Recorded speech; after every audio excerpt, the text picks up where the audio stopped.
Alright, so here's the carbon fiber hood install. Looks good. Got a little bit of adjusting to do, but I think I'm gonna have the people who do the paint correction on the car before I put the rest of the carbon fiber on it. I'm gonna go ahead and have them adjust it when they correct the paint. When the paint's corrected, I'll get the lip, the side skirts, the bumper extensions, the diffuser, and all that stuff put on it. As you can see, I did debadge my car. However, I still have some stuff to take off here, and I'll get that with some more Goo Gone.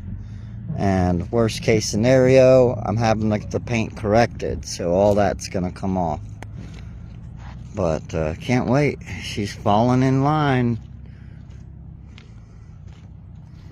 It's a beautiful hood. I'll never ever get another hood or anything carbon fiber from Carbon Creations ever again. Never gonna happen.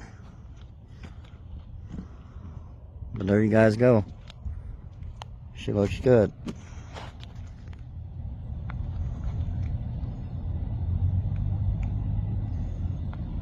And if you're wondering, these vents are functional, but they have covers in them. I left them on for now because I don't want slosh and water and mud down in there. So